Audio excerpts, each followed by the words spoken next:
Hey everyone, before we get started, I just want to remind you that I am on tour currently. I'm coming to Philadelphia, Pennsylvania. You guys have been asking me to come back, doing a whole weekend there, 4 shows. Punchline Philly, November 12th and 13th. Denver, Colorado, the Denver Improv, December 2nd. I am super excited. A lot of people have been asking me to come to Denver for a long time. I'm finally coming to Denver, and then I'm coming back to Chicago, Illinois, December 4th. At Chicago. what's it called? The Avondale Music Hall. Very excited. EricDalessandro.com for tickets. Cannot wait to see you guys there. And let's do it. Welcome back to Dress Down Day, Leanna. Thank you. Welcome back to you as well. Before we get started, I received a comment on YouTube that I want to address. Address it. Let's hear it. It was by a woman named Yasmin or Yasmin. It's probably Yasmin. We'll never know. We'll never know. She'll let us know. Anyway, a very constructive it was constructive criticism. She said, You can't take constructive criticism. "Yes, I can." When I used to do self-tapes, which were auditions, basically, when I was living in Staten Island and sending them to my manager in Los Angeles, Leanna thought that putting me down was constructive criticism. Not true. Not really constructive criticism. No, not true. I was giving you criticism. No, it was not constructive. This is constructive. She said, I don't mean to sound whatever, but Eric, you interrupt Leanna a lot. Oh, thank you, Yasmin. Do you feel that I do? I actually don't. Well, maybe I could be a toxic man and maybe you feel... I'm probably brainwashed, yeah. Well, maybe you know that I'll beat you if you say that. No. So, Yasmin, here's my explanation to that really quickly. Thank you for bringing that to my attention. I'm always insecure about it, but now that I know that you've noticed it, I will definitely work on it. I'm the one who edits these episodes, so I'm always like, shut the fuck up. Mm-hmm.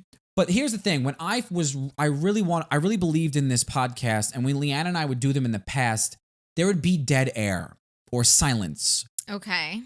Or the conversations wouldn't flow as well as they do now. The old podcast was also all over the place. It was the Eric D'Alessandro show. It wasn't the Eric D'Alessandro and Leanna Casala show. So I felt like I needed to take a back seat, let you run the conversation, and even still, then I feel like you used to interrupt me all the time. It was like I might as well just be background noise or a dry paint in the background, whatever. But I had told you that I felt like you were interrupting me, and you definitely improved, and I really don't feel like you do now. But I mean, if people are saying you do, then you probably do. Well, I don't think I do in life. No, not in life. Which is a horrible quality for people. I think that what I was saying is I put so much pressure on making a good show for people to watch, keeping it tight and yeah. I let my insecurities get to me, and they manifested in a negative way, which is cutting people off, which is the most fucking frustrating thing to listen to. I'm so sorry for people who listen to this and are like, "Yo, he's so annoying. He keeps cutting her off." I'm so sorry to you, Leanna, to the listeners. Thank you. I will work on it. I'm trying to work on it. Anyway, that's what I appreciate that. That's all I wanted to say about that. And I think too, I mean, just shout out to Yasmin, someone who actually commented on someone's video with nice constructive criticism, not "you're ugly, I hate you, you're not funny," right? Or if she would have just if she would have just said "shut the fuck up, let her talk." Exactly. I she wasn't being mean. Very mature. Yeah. Reasonable person. A real thing that I was doing that was bad. Yeah. But hey, it's kind of hard to listen to this when you won't shut the fuck up. And I'm like, damn, okay. So there we go. And there was an email I wanted to talk about somebody, because I've been telling about, you guys can send us emails. I haven't looked at them. DressDownDayPodcast@gmail.com. Did you bring it up? We have it on the screen. So there's one specific one. We have it on the screen, and I just wanted, before you get into the email, I'm seeing congrats on your purchase. Sweetheart, this is a business email, not for you to go on your shopping sprees. You animal. Wait, so what happened? What did you buy and why did you need to use this email? This kid has how many email addresses do you have? Oh my.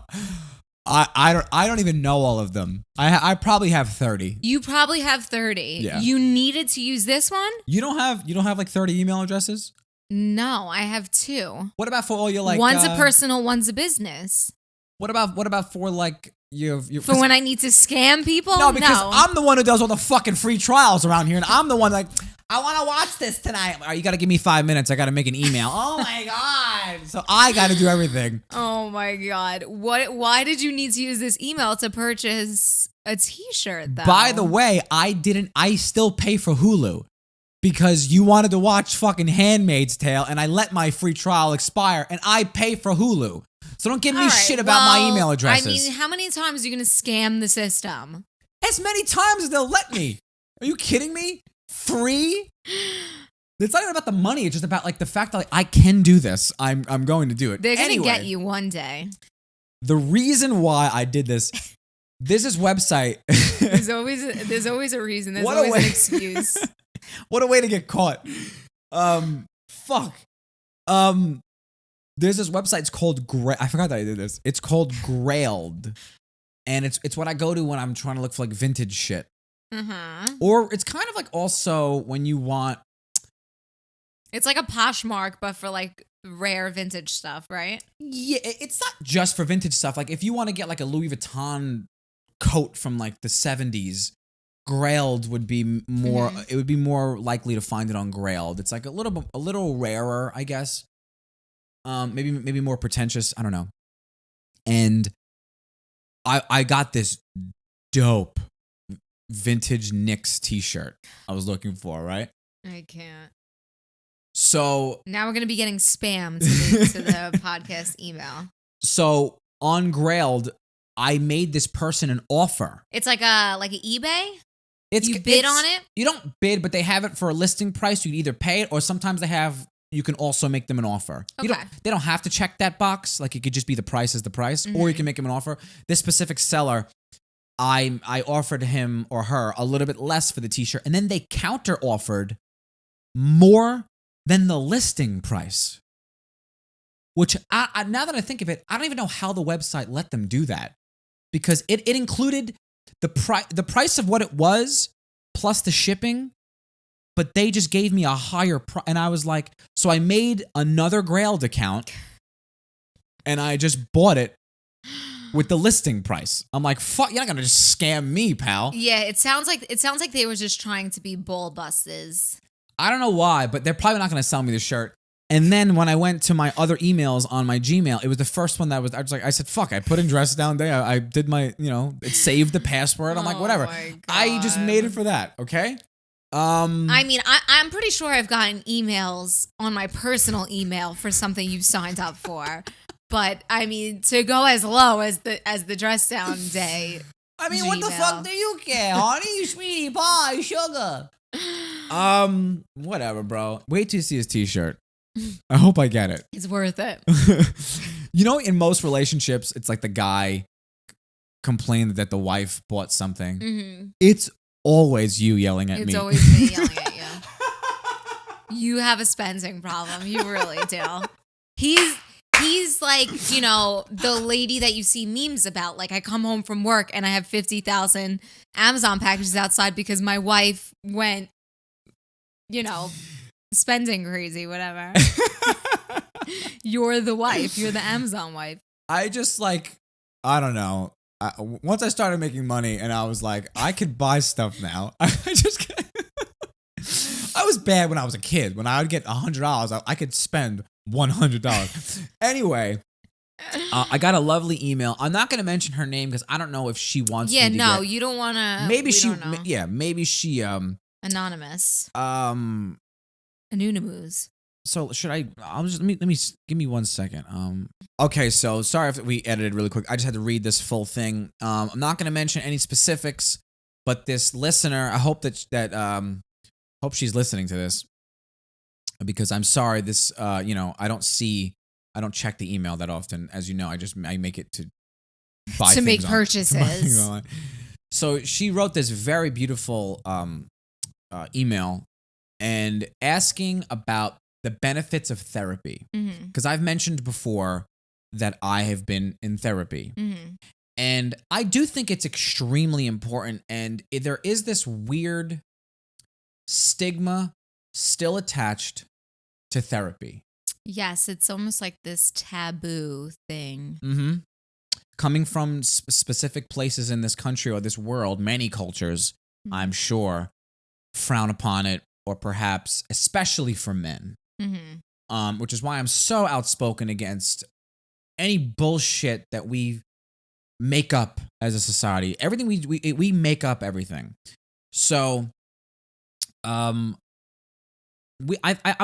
always been saying I'm gonna get into this, so maybe I'll get into it now. Yeah, just get into it. So, I have something called generalized anxiety disorder, which I didn't really know what that was.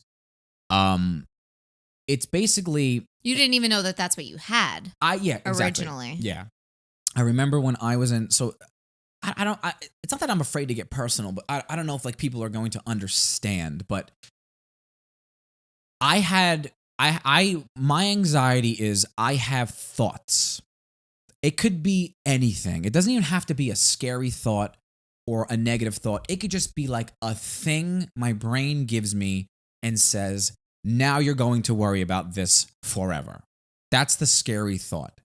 What if I can never stop thinking of this? Mm-hmm. And it can be anything. Now, people have this with traumatic experiences. People who have been victims of rape. Mm-hmm. People who have had, seen a murder, seen horrible traumatic been abused. shit. People have been abused. So that is, that's like easy to understand how that can fuck somebody up, right? It's like, oh, that's obvious. A traumatic experience. I understand a traumatic experience. With mine, it's so random and like not like this cup of coffee sitting here. Like my brain could tell me, what if like you're worrying about it falling over? What if you never stop thinking to protect it? Or I don't only have that specific one. Like I don't really have, but literally anything. Like a person from my past that I didn't really like. Like, what if you can't stop thinking of this person in moments of your life, right? In like happy moments, you're supposed to be happy. What if you picture a person you don't want to be thinking of in that moment? That's where mine came from. And it happened in high school. Specifically, it happened with my favorite band at the time when I was 16 years old was a band called Angels and Airwaves. It's the guy from Blink-182. He made another band. Obsessed with this band. It is like an understatement. Part of the reason why I fell in love with this woman to my right is because I was at DJ's down the Jersey Shore, which is like the Guido bar in the Jersey Shore. And she had Angels and Airwaves on her iPod. Okay? That I did. Love at first grind. So I would put so much like pressure on like their songs meant so much to me. I remember one time one of their new songs leaked, and I was like listening to it in my house, just living in that moment. And then I remember I was on someone's MySpace page, and I was like, what if I always think of this person whenever I hear this song? And that thought scared the fuck out of me. I don't know what it did to me. But like, it's kind of like, Leanna, don't think of a purple elephant. What's the first thing you thought of? A purple elephant. So I kept telling my brain, don't think of this. Don't think of this. Don't think of this. Don't think of this. And the more I tried to fight it, the worse it got for me. And I went, down a really dark path. For about a week, I just called it like this thing that happened to me. I didn't even know what to call it. It was just like that weird thing that happened to me. Couldn't stop thinking about it. I told my mom. I was just crying. I was scared. I was like, I can't stop. And then it wasn't even about the person or the MySpace song. It was just like this thing that I'm going through. Just this dark cloud. That's why Stranger Things always resonated with me, because it felt like the person who wrote that show wrote it about my anxiety issues. You know what? They may have. They may That's have. what I thought that show was about, because when Will is hanging out, is Will the kid who gets kidnapped or he goes missing? I don't remember his name. The kid, I think the main so. kid who goes missing, when he's hanging out and he's smiling, and all of a sudden he feels the thing in the back of his neck. Yeah. And then he pictures he's in the shadow world, and he goes back and he's in the arcade. I'm like, I paused it. I'm like, Leanna, that's an anxiety. That's an anxiety attack. This is it. All of a sudden you're in a dark place. Everyone else is looking at you like, what's wrong, man? And you're just in this gray world. So it kind of like subsided for a little while, and then it got worse my senior year of high school. Your mom, though, when you came to your mom with that, she didn't maybe know exactly what it was, but her family also suffers from mental illness, anxiety, stuff like that. So she probably wasn't too surprised, right? She was not. I remember I went to Brooklyn. I hung out with my uncle. He told me about what he went through, and it honestly didn't really make it much better, because it was kind of like I was hoping I was still doing this thing that it would like go away one day. Like, I'm gonna ignore it and like, no, I don't have that. Mine's gonna go away. Denial. So this might have made you think, did this make you feel like, oh, this is probably not something that's going to go away because my uncles have suffered with this too? Yes. That made it scarier for me. Yeah. Like, I could see that. Now we're like calling it something. Now we're like entering it into my life forever. That fucked with me a lot. And then I remember like I just kind of like was in a really dark place from like March of 2008 until I graduated high school. So it was really like 3 to 4 months of just like a bad place. I just was not myself. And you probably associated high school with that. Unfortunately, right? I did. Like I don't look back in my high school. Like my high school, I have my problems with it because I feel like we needed girls because I went to an all boys Catholic high school, and it was great. I loved it. But yeah, unfortunately, my high school gets like the brunt of my own experience. I look back at like not great memories, and it was no one's fault. It was just something that happened to me. And then it kind of like came in episodes. Waves. Yeah, like 6 months I'd be fine, and then like it would happen again. And then I went to therapy for the first time when I was 20, and it kind of got better. But I don't think I was truly accepting of what I said earlier. Like, oh my God, I have to accept this. This is my life. I kept wanting it to just go away. So I don't know if I was truly dedicated to the therapy at that point when I was 20 years old. And then I kind of started feeling better a little bit. And then when Leanna and I met, I was in a good place. And then we spoke earlier in episodes ago where I mentioned getting a job. I got that job, and then I went into another horrible anxiety episode where Leanna saw it. It was pretty dark. It was pretty bad. And I was just like stuck. I remember telling my mom like I need to go back to therapy. I have to do something about it. It was so bad that the thought of accepting it wasn't even scary anymore. It's like, yes, I'll accept it. I just need to like figure out how to deal with this. How to manage it. And it was sort of like this, I don't know how people are with faith. I know that like I may not be as like I'm very open to when people are objective to religion and faith or whatever. But my mom is extremely Catholic, and my uncle is a priest, and like the Catholic Church is like has its faults, and people really like may not love that. But I'm just from my mom and what she taught me growing up, and like to thank God for things. Like I do believe that there was like something helping me in that moment, because there was a new therapist at my place. She was a younger girl. And a girl. I mean, she was probably like in her 30s, but I was 24, and she was like a little bit older than me, and maybe like 40.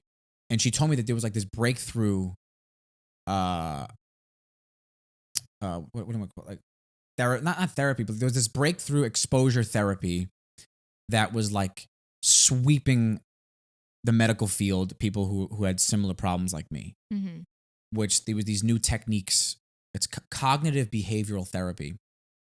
And she basically told me, like, there's people out there that she's had clients that literally, like, forgot that they had anxiety. And my eyes welled up with tears in her office. I was like, I can't even imagine that being possible. Mm-hmm. So we started going, and it was really hard. It was really hard to get through those moments and, like, say out loud some of the things I was dealing with, and to say names of people and, like, places, and, like, the actual fear. What is the fear, Eric? And I would say it out loud. Mm-hmm. And that would send, like, I get a heat flash of, like, anxiety when, like, oh, did I forget my keys? You know that heat flash you get, like, if you can't find your phone, Mm-hmm. and, like, your blood starts to, like, get hot, you start to sweat, your palms maybe get sweaty. That would happen to me a lot during our sessions of therapy, like, and it was very uncomfortable. Then I'd have to go home and, like, do homework. Mm-hmm. It was a fucking intense thing. And then, what's up? No, I was going to say, well, isn't therapy usually that? It's like exposure. It's, laying out everything that's bothering you, talking about your problems, the things that make you uncomfortable. Yeah, I would assume so. Mm-hmm. For me, it was very much that. And long story short, after I went for, I don't remember exactly how long I went for, but basically she gave me. So that's why in one of the episodes when I talked about, like, people putting too much pressure on moments in therapy, I like I said in one of the episodes, I thought that it was just, like, this disease I was born with. Like, I just got a fucked up mechanism and I have to just deal with this. And I was thinking, like, what do you mean? I was like, yeah, I'll talk about my childhood. I loved it. What do you want to talk about? Like, Mm-hmm. I was never, God, thank you. I was never, like, I never had anything traumatic happen to me. So I was thinking, like, what are we going to get to the bottom of? So then what we did was, she would basically, when I was, like, younger, I was so privileged and so blessed that I remember being in school or being at my friend's house and just getting, like, a rush of euphoria. It would just be like, I look to my friends and I'd be like, don't you just love life? I would, like, want to tell my teacher, like, I love being here. Like, I just loved being alive. Mm-hmm. I would, like, look at my hands. I'm like, I love this so much. So as I got older, puberty, I remember 9/11 happened. That fucked me up a little bit. I was just like, that fucked with my head. And, like, as you get, you're not a little boy anymore. Mm-hmm. You're not going to get that same rush of enjoyment Yeah. from going to Blockbuster. You have a lot more stress in your life. Your friends are starting to do different things. Yes. People drift apart. Yeah. Your family's all over the place. It's not like everyone home. And Yeah. yeah. So when I got older, I felt like I would try to force those moments. Yeah. Feel that again. Of, like, oh, I'm at the movie theaters. This is so great, right? Like, I'd, like, be lying to myself. Like, you're having one of those moments again where you love life. Mm-hmm. And, like, I kind of wasn't. So in turn, my brain would give me something to worry about. Mm-hmm. And that's where the cycle started. Like, I remember, thank God, no one in my family was killed on 9/11, but we're from Staten Island. You can't go a mile without seeing a street without someone it was named after someone who was lost. Like, we lost a lot of people on 9/11. Mm-hmm. It was pretty horrific. Maybe we'll talk about that once, but, like, next year or something. But it's pretty fucked up. I remember 9/11 happened when I was 11, and right after that, I remember, like, playing video games with my brothers, and, like, we'd laugh at something, and then I would just think of that, and I'd be like, oh my God, I can't believe that happened. It would fuck with me. I just kept thinking about that happened. Holy fuck, that happened. And then, in therapy, we got to the bottom of that. Like, wow, that's where this feel like from that Angels and Airwaves song, I was hoping to feel how I felt the first time I heard Angels and Airwaves, and I would, like, force it, and then my brain would, like, ruin it for me. Mm-hmm. It would give me something to worry about. So therapy has taught me to not only just let things happen and don't put too much pressure on shit, but getting back to the email, I cannot tell you the benefits of therapy in words. Mm-hmm. Like, I tell my mom all the time, that woman saved my life. And it's not an exaggeration. Mm-hmm. It's not an exaggeration. If you are even, I think everyone should go to therapy. Everyone probably could use it. I think everyone should go to therapy Mm-hmm. because it is incredible what it does for you, especially someone like me who actually needed help. But even if you don't have any mental illness, the benefits are just, I cannot be an advocate enough for it because it's so like, to me, it's laughable if you don't understand therapy. Like, you're so far behind.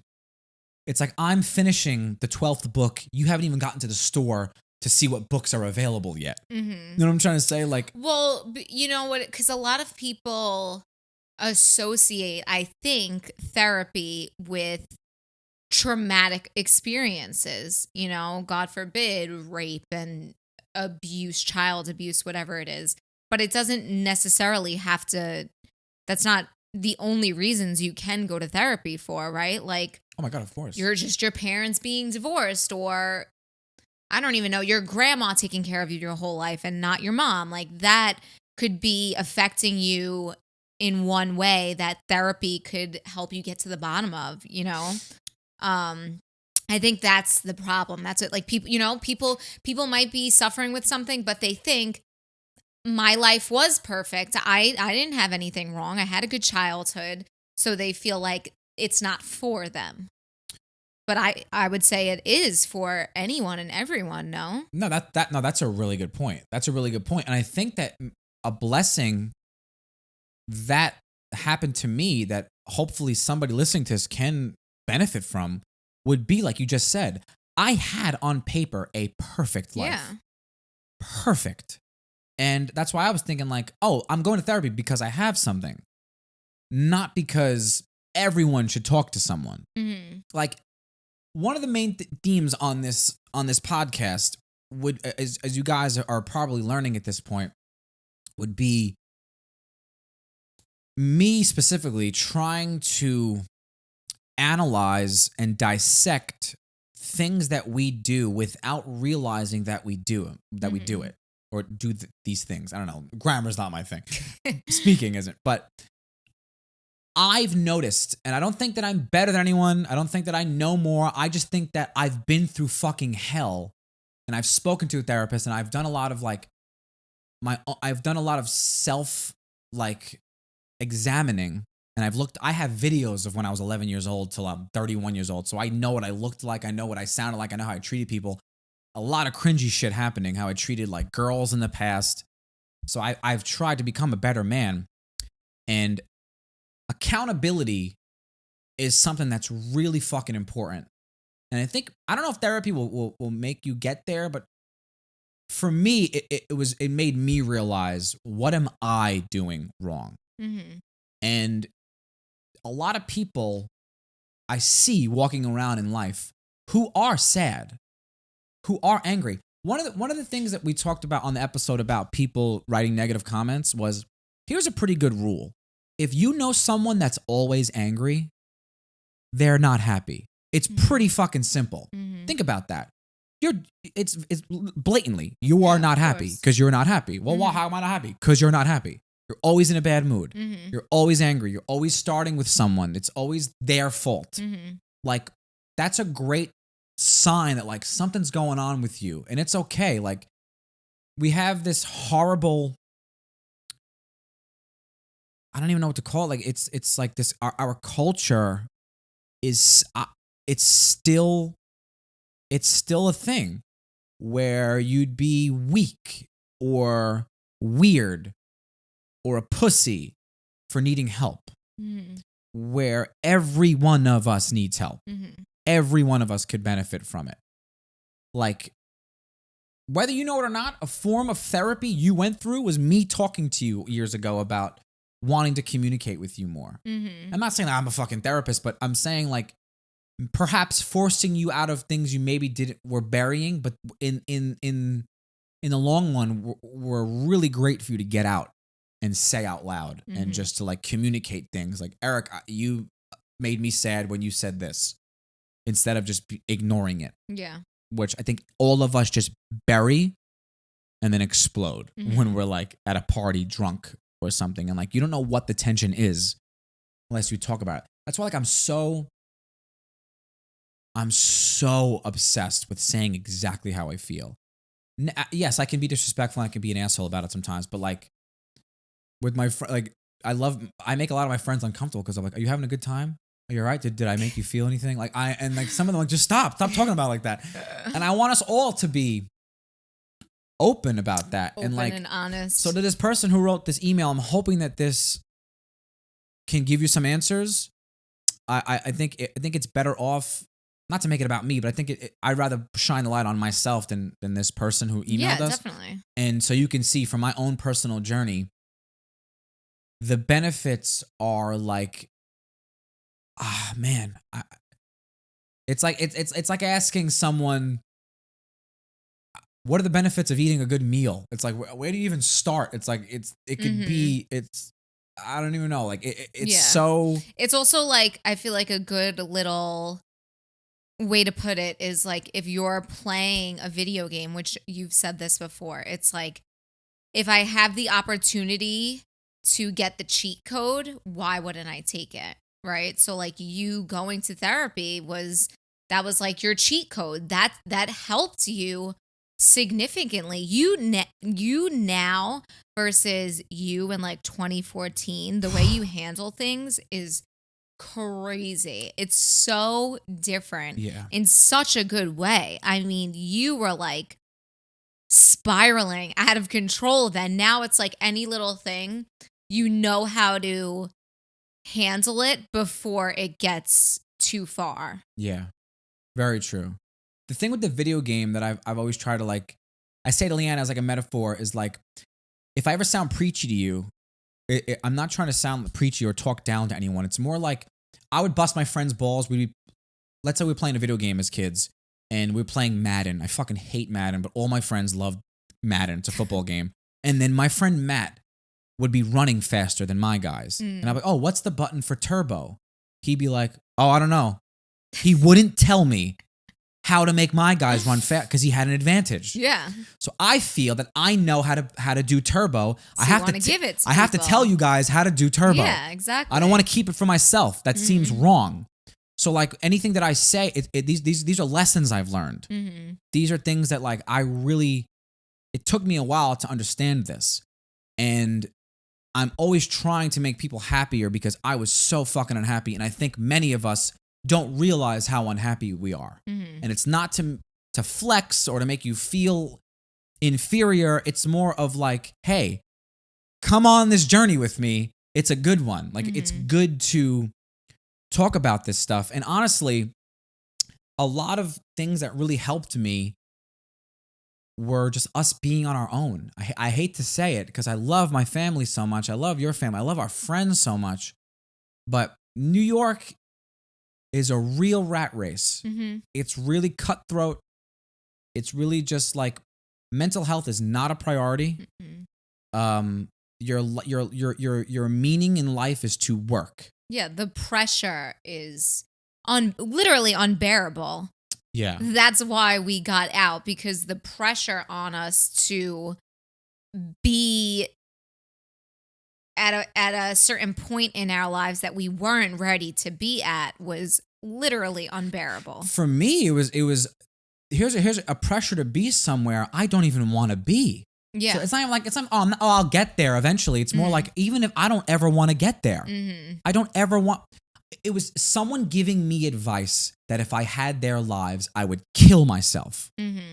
That sounds disrespectful, but like that's how I felt at the time. Like you're giving me advice on something that if I was you, I mean, you're the type of person that is like, I'd rather be dead than do something that I don't want to do. And I don't want people to think that like I'm saying if you do the things that I don't like to do, then you're unhappy, or I think that I would hate your life. But like, we're all different. No one's a fucking cookie cutter person. Yeah. That's why I hate cookie cutter lifestyles, because we're not all the same. Yeah. And the thing that like drives me craziest is like, we all have something inside of us. The only reason you stop pursuing it is because you think you have to. I believe that. I really fucking believe that.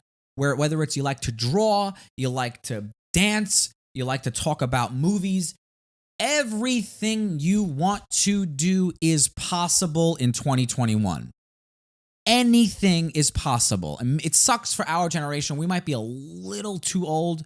Some of us get it, and some of us are reaping the benefits of it, but some of us are, stuck in our parents' format of like how they live their lives. Mm-hmm. And living in New York was tough for us, for many of those reasons. And I don't think it's like, I'm not putting anyone down. I'm not trying to put anyone down saying our life is better because we didn't do that. But it's like, the most important thing to you is to be happy.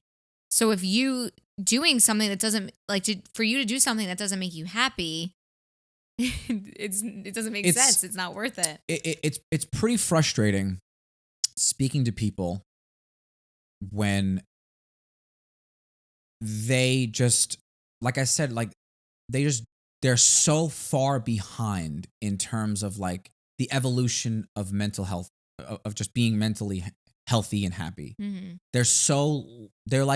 They're where I was 20 years ago. So it's like, none of these concepts are even going to get to you. Mm-hmm. Where it's like, well, what do you do?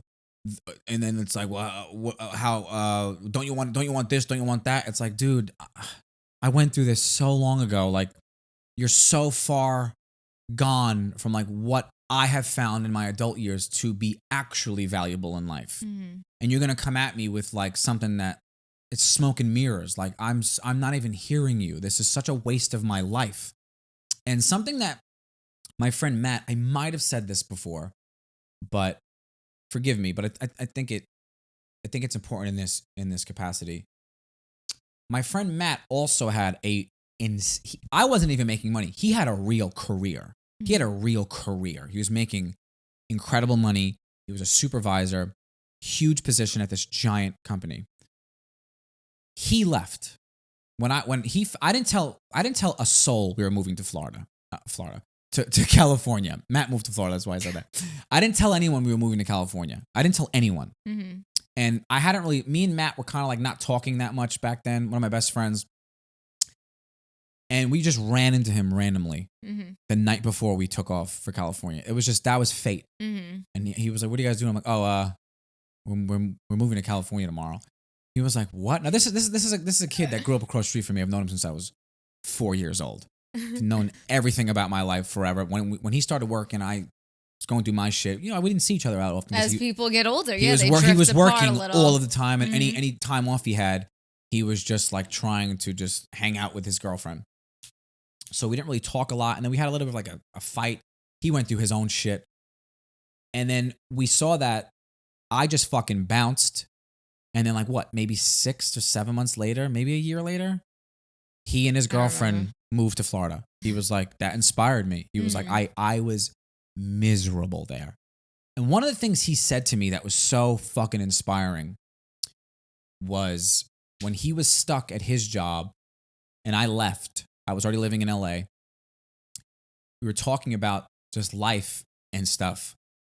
And he goes, I remember working and I was with a group of guys and we had like 5 hours left of work.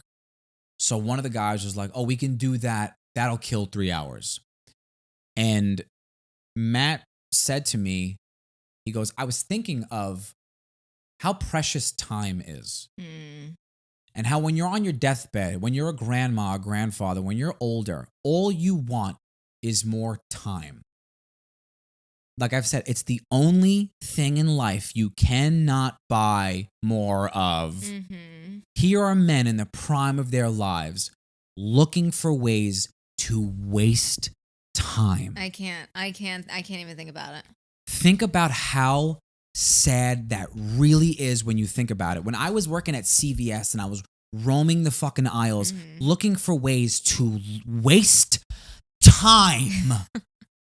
To waste time. It's disgusting. This is what the 9 to 5 has done. You're wasting time. Mm-hmm. So when people say like you're wasting time, if it's you making a blanket, if it's me writing a joke, if it's you painting, if it's you making a Lego thing, whatever the fuck you like to do that makes you happy to be there, you're not wasting time.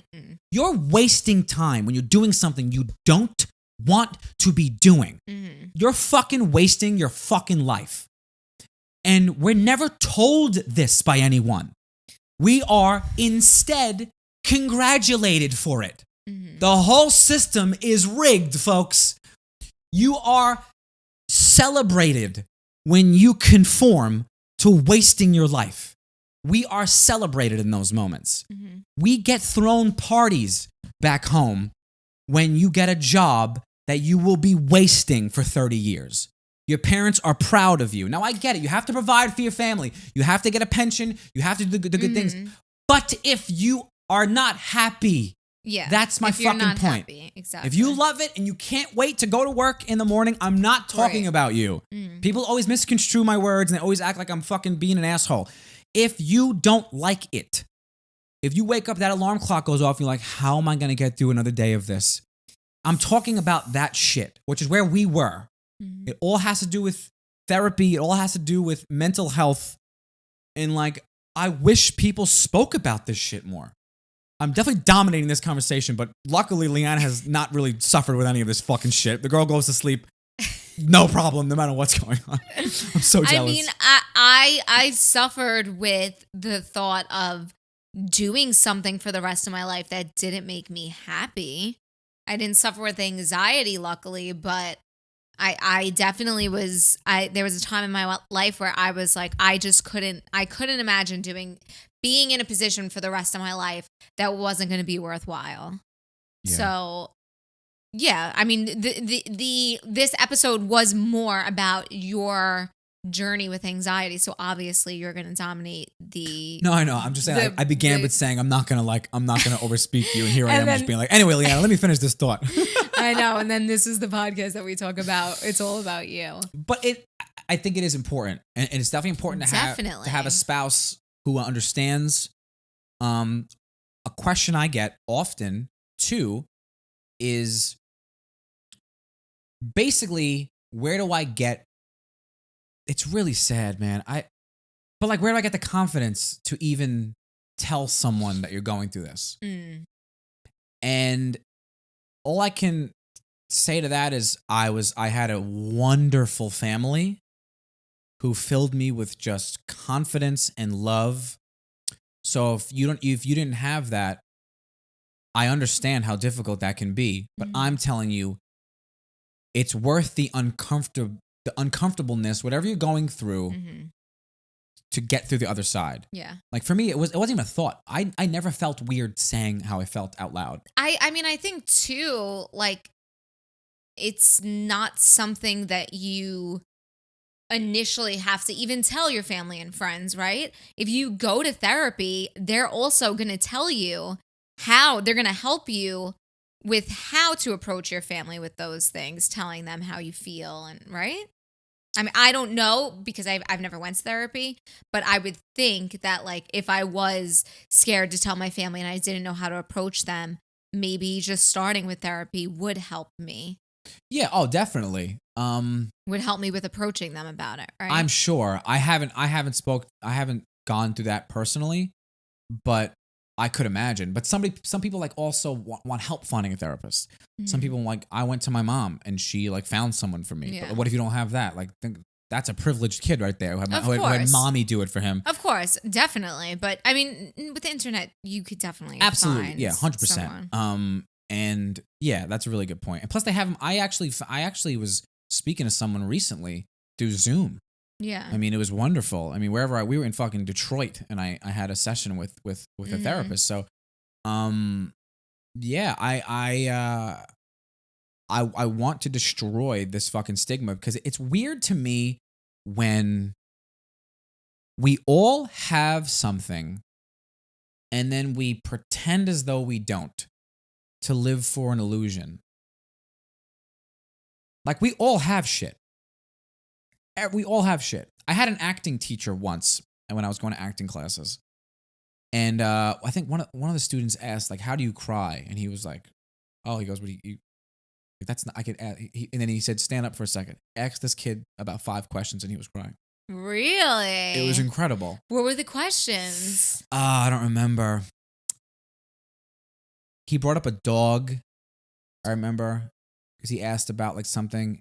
Maybe it wasn't 5 questions, but they had like a nice conversation. Imagine just like, do you have a dog? Is he dead? Is he dead? And that's it. He starts bowling. Well, like it was really interesting. It was really cool, and I was like, yeah, I'm so interested in that. I wish you remembered the questions. I don't. All I remember thinking of is, oh my god, I want him to do me next, and he only did it to one person. It didn't make you cry. It didn't make like everyone cry. It just made him cry. It made the kid he was talking to cry, and I thought that was remarkable. Yeah. And the point is that like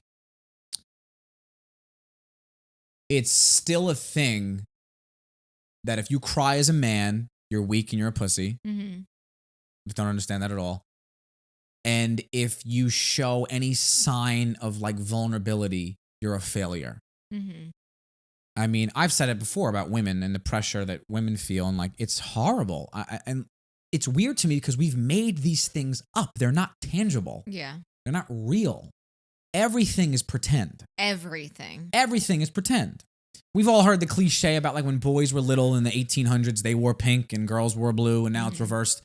Like it's all just made up. Yeah.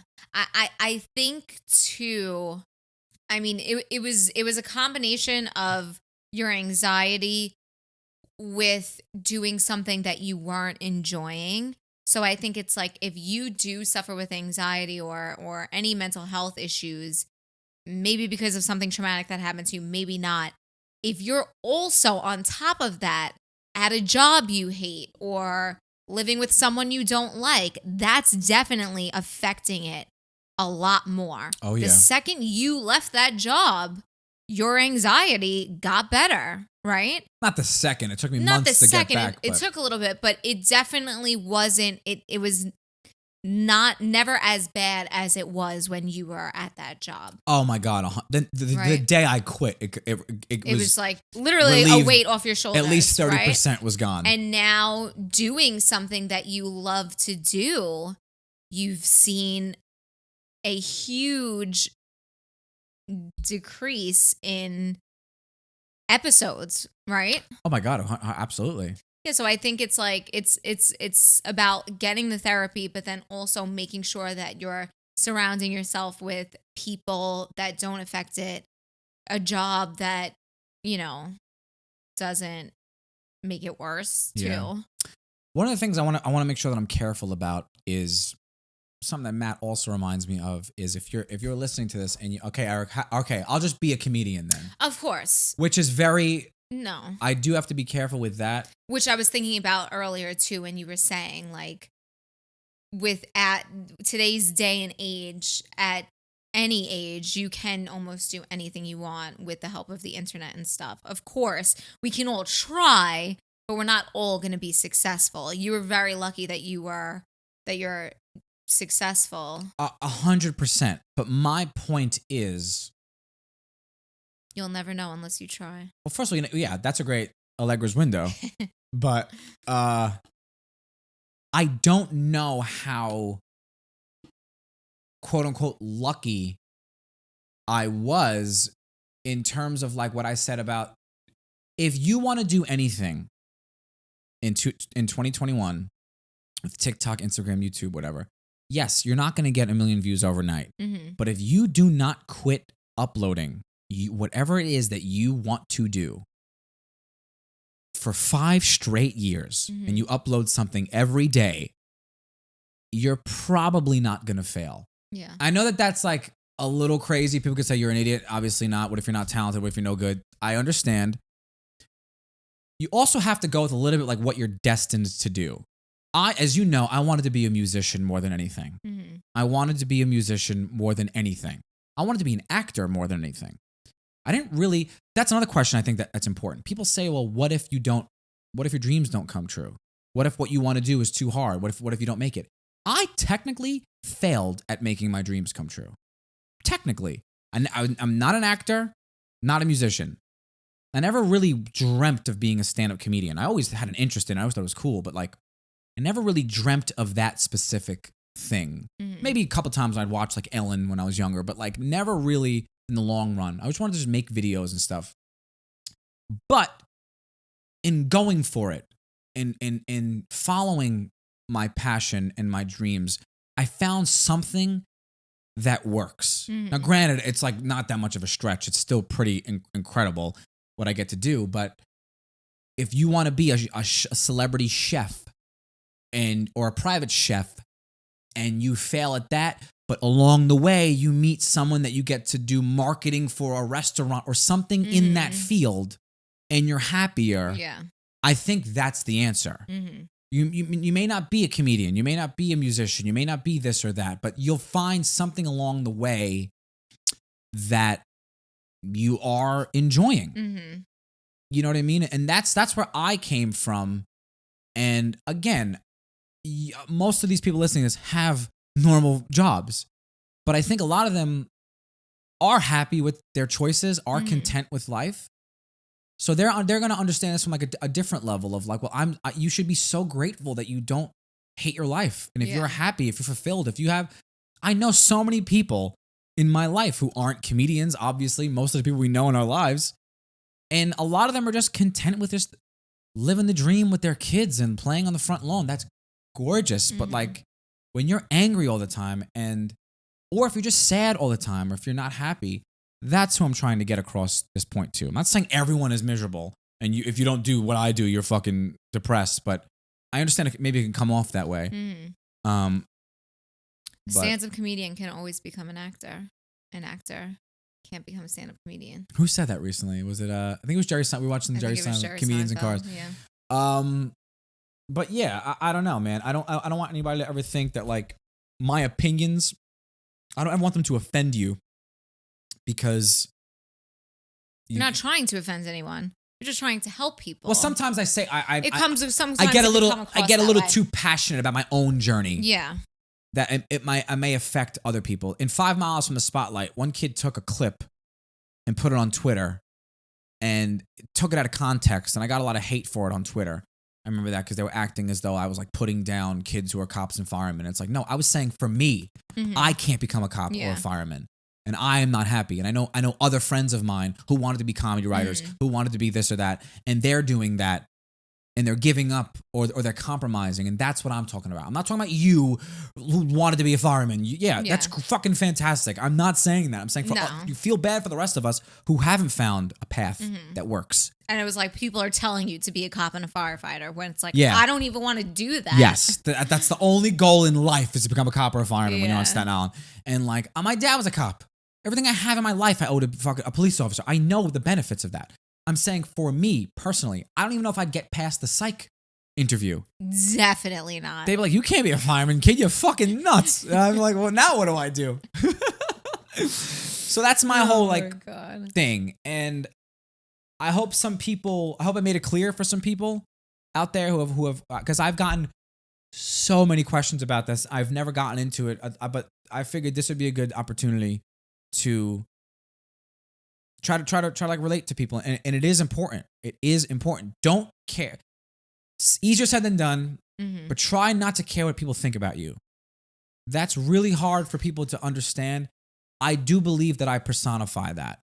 I'm not perfect, but I do care what people think about me. Obviously, we all do. But in 90% of the ways society cares, I really do not. If people think we're poor, if people think we're whatever the fuck, I don't give a shit because I know the truth.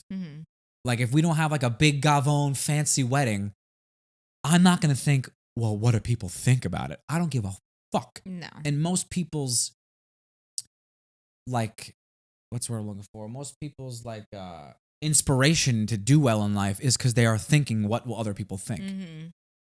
And I mean, we've talked about this a million times. I know, but that goes with this stuff too. Like people don't want you go to like people.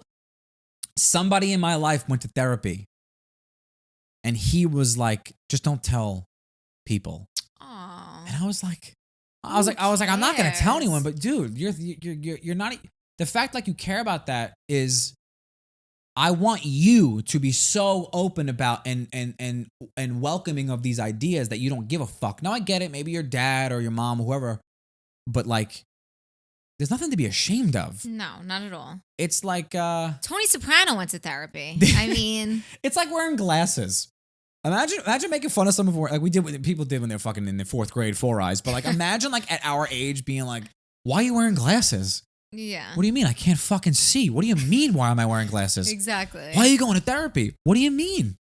I fucking hate my. Why would I not be in therapy? Do you not see me crying all the time? I don't know. You know, this was deep, but I think it's important to get deep sometimes. I think it is, and I do feel bad like for people like that who are ashamed to say that they do go to therapy. I don't think it's anything to be ashamed about. I get it, you know, our parents' generation and back in the day it was this taboo thing. It still is, unfortunately, to a certain extent. Yeah.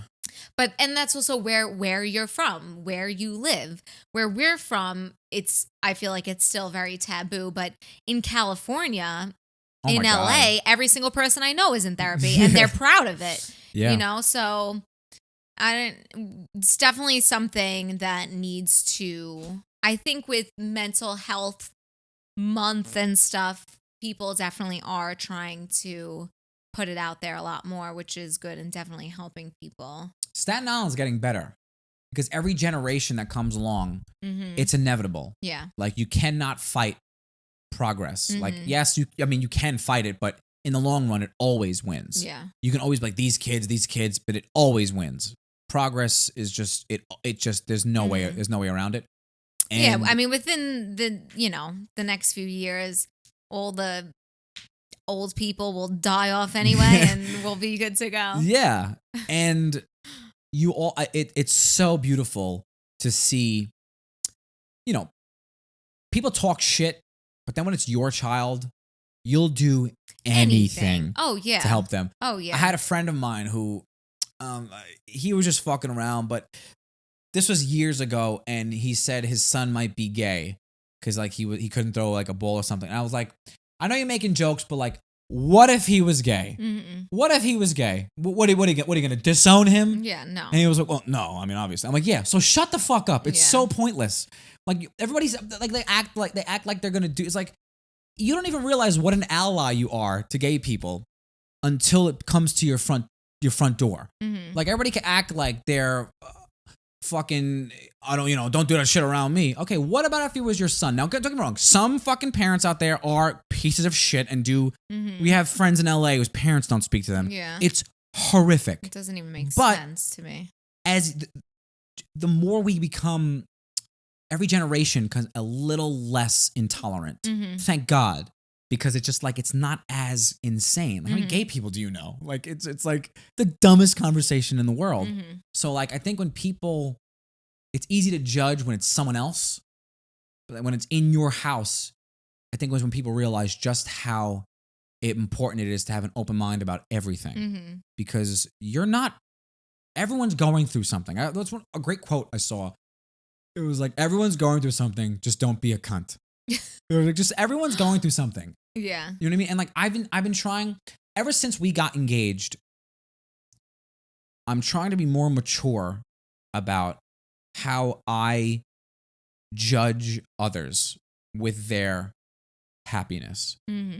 Because again, I always think I'm going for the most extreme like exploitation of love, which is not real. But at the same time, it's like if these people are happy, why are you making a problem when there is none? Yeah. You know what I mean? And Yeah. like, I didn't think I would be so emotional about when we were going to get married. And then I'm like, I may have made fun of that in the past. And like, I should be ashamed of myself because I was impacted a lot by it. Yeah. Now I have my own fucking justifications. Well, I went through a lot more, but like everybody goes through shit. Yeah. People lose parents and yeah, you have no idea what people go through. You don't know. You No don't idea. have any idea what they're feeling. No idea. So. I have no idea what anybody's going through.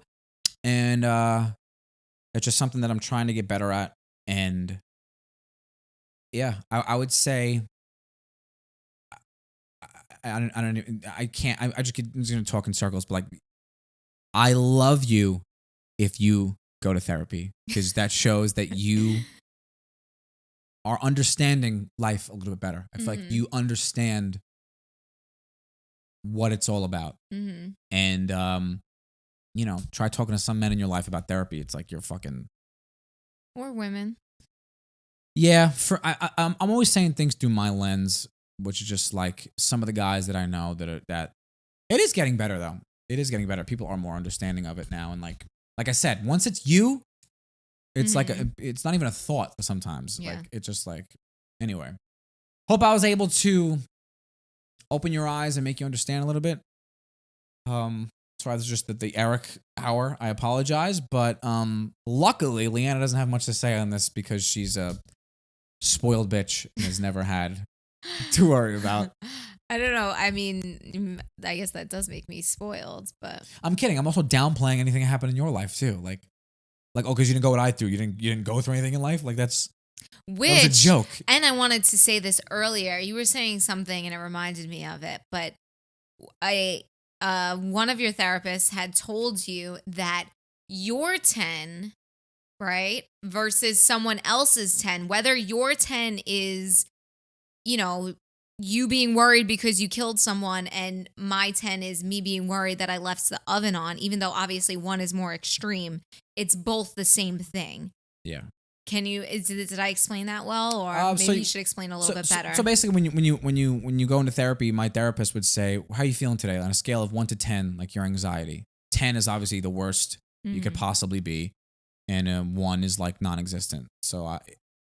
And then she would say often in a paper that I was filling out, there was like a little like illustration on the back that was explaining some stuff, and a lot of people sometimes when they find out about.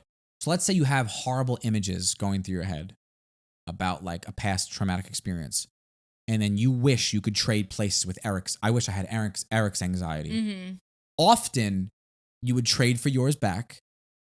People, oh, really? That's what it said? Often people like would rather get like, I don't know if that was from therapy. I might have read that online. But like you said, whether you're worrying about a traumatic experience as a child or my nonsense, which is just making me worry for no reason, I'm still at a 10. You're at a 10, I'm at a 10. My palms are sweaty. I can't enjoy the moment. I'm terrified for no fucking reason. I'm going through everything you're going through at a 10. So people also, therapy, what the fuck are you worried about? Well, I hit you a little bit when you were a kid, grow up. They like to like, downplay. Yeah. Or they could either downplay their own, oh, well, I didn't get raped, so I shouldn't feel as bad as I do. Or, oh, I say, God forbid, I got raped. She didn't get raped, so she can't feel as bad as I did. Yeah, that's really important that you said that, actually. That's really important. I love that. That always stuck with me. Because, yeah, I think a lot of people might not go to therapy for that reason. And a lot of people might think that their trauma is worse than others. And obviously some of them are. Of course. But when you're going through it, you're going through it. We don't control how we feel in life. And we, as many therapists have taught me, we go into flight or fight. Or fight or flight, which is an evolutionary system in us where it's like it's to survive. It's for our survival. Like the hairs on your neck stand up because it's to let you know that danger is here. Like my issue in my brain is that my brain is perceiving that I'm in a dangerous situation. So my heart starts racing. I start to really get nervous for no fucking reason. I can't control that. So whether or not the cause of it is sort of irrelevant, I'm going through this thing. Why I am makes no difference. I'm still going through it. So yeah, that's definitely important that you mentioned that. And if you'd like to know anything else, please do not be shy. I will never, ever give your personal details away, your name or any stories. If you want to make a bullshit email, that's fine too. I mean, and we're never really like, we'll talk about anything. I don't give a fuck. Yeah. I will talk about anything. I'm an open book. So especially if it could be helpful for others. I've had people in my life personally ask me for help, who I went to, and how did I find them and stuff like that. And why the fuck wouldn't you help someone if you had an opportunity to? Because I've been helped in my life a great deal. And yeah, hope this was helpful. I love you guys so much. Thank you for listening. Sorry this was just boring for some of you. It wasn't the typical format, but you never know. Could have helped somebody. Yeah, definitely. So something happened. Another person sent me a DM. I showed it to Leanna, and I was like, "Do you see this? Do you remember that last week or a couple days ago? You were on the couch, and I was like, it's happening. The things that I am like dreaming of. After the podcast, sometimes I'll say to Leanna, I'm like, man, I hope I didn't sound too preachy or I sound like a fucking asshole or whatever. I'm like, but I really want people to know like they're not alone and they don't need to conform to this shit. And then a girl wrote me this wonderful message. It brought tears to my eyes, and she was like, I think I'm going to change. I'm like, if this is one we've helped a person that we didn't know and doesn't know us, to just like make people feel not alone because of things that we're talking about, because they're feeling the same way that we are feeling. I mean, as much as we want this to be like a fun, enjoyable time, we do have serious conversations all the time in our real life. Like that's just our relationship.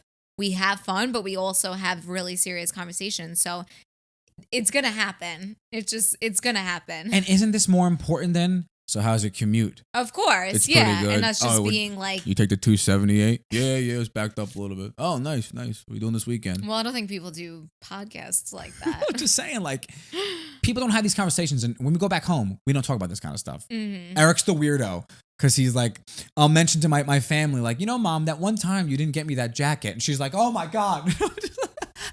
Well, maybe because you bring that one thing up every single time we go back. I also, I said to my dad one time, I'm like, Dad, how traumatized do you think I could be? Because he's like, you're fucking crazy. You need therapy. I'm like, first of all, I've gone to therapy. Second of all, how fucked up could I be if I'm talking to you and Mom about it openly? I'm not suppressing any of this. Yeah. I'm telling you. You let it all out. You should have done this better. And I know how spoiled and disgustingly spoiled I was. A part of me just has to do it to my parents because I just have to do it. It's the same thing I have to fart around you. You gotta fart around girls. I don't know what it is. I can't control it. I have to do it. You have to control it because you're lactose intolerant, and I can't tolerate it. I'm not lactose. Don't you put that on me, Ricky Bobby. I am not lactose intolerant. You are. I am not. Everybody shits blood when they have milk. I think a doctor would disagree.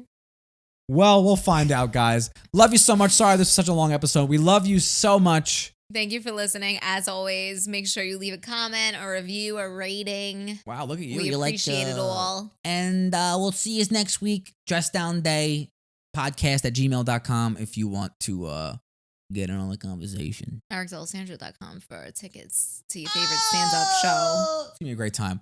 Love you so much. Hope to see you guys soon. And next week, too.